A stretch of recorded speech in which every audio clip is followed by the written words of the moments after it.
आजादी उससे पहले एमआईएम थी, आजादी के बाद ऑल इंडिया एमआईएम बनी।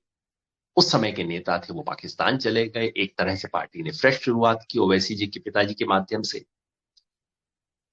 उसके बाद से पार्टी कानूनन तौर पे संविधान का पालन करती है, कानूनन रूप से अपने आप को सेकुलर बताती है। अब उतनी ही सेकुलर है जितनी एक अकाली पार्टी सेकुलर है, जितनी की शिवसेना सेकुलर है, जितनी की केरला कांग्रेस सेकुलर है। अभी देश में ये पहली पार्टी तो है नहीं ना। केवल एक माइनॉरिटी या केवल धर्म विशेष के लोगों के इंटरेस्ट को प्रमोट करने वाली एमआईएम पहली पार्टी तो है नहीं देश में। केरला कांग्रेस के नाम से जाहिर नहीं होता, लेकिन वो बेसिकली क्रिश्चियन पार्टी है।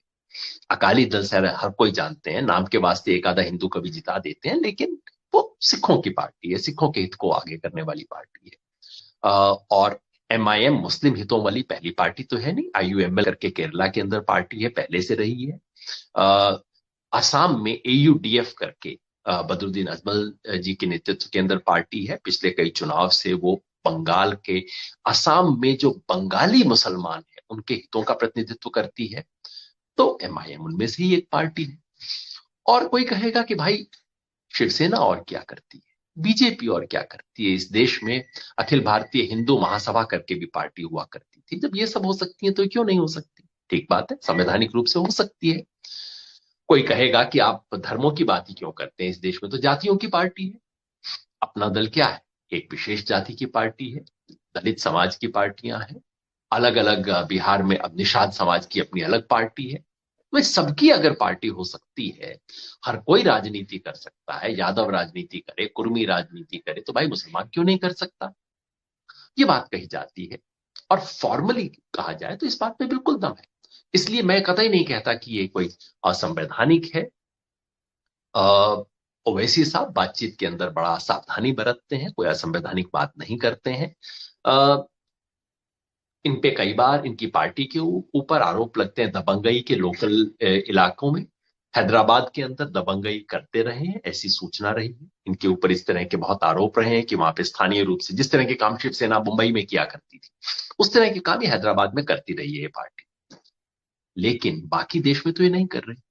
तो इसे सीधे सीधे आप हिंसा से नहीं जोड़ सकते, सीधे सीधे संविधान विरोधी नहीं कह सकते।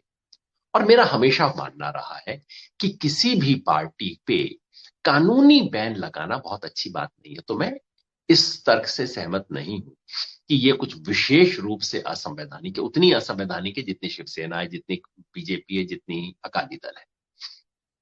दूसरी आलोचना क्या होती है? तो ये तो एक पक्ष से आलोचना है।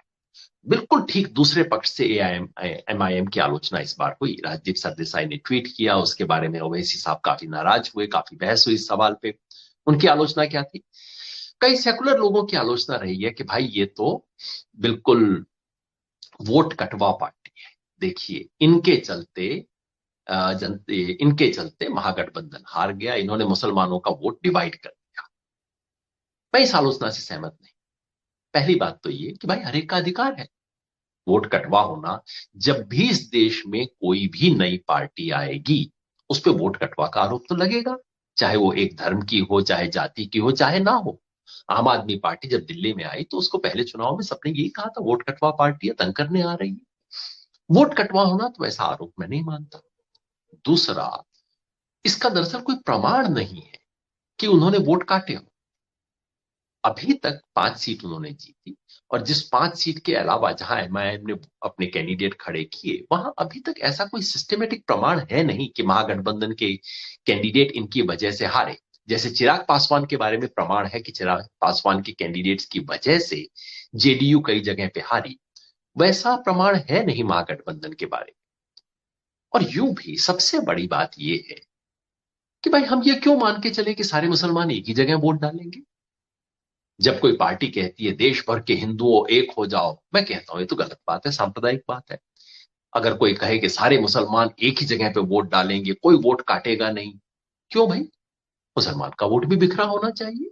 एक स्वाभाविक लोकतंत्र तो वही है ना, जहां हिंदू का वोट बिखरा हो, मुसलमान का वोट बिखरा हो, सिख का वोट बिखरा हो। क्योंकि सिख अपने आप को केवल सिख समझ के वोट नहीं डाल रहा, मुसलमान केवल मुसलमान समझ के वोट नहीं डाल रहा, हिंदू केवल हिंदू समझ के वोट नहीं डाल रहा।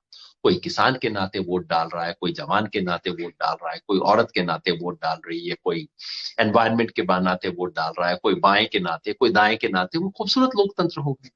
इसलिए ये सोचना और मानना, ये बात स्वप्न दास गुप्ता ने कही, जिनकी बात से मैं सामान्यतः सहमत नहीं रहता, लेकिन बात बिल्कुल सही कही कि भाई ये क्यों आप मान के चल रहे हो कि सारे मुसलमान एक जगह वोट डालें, आप काहे के सेकुलर आदमी हो। बिल्कुल ठीक कहा उन्होंने।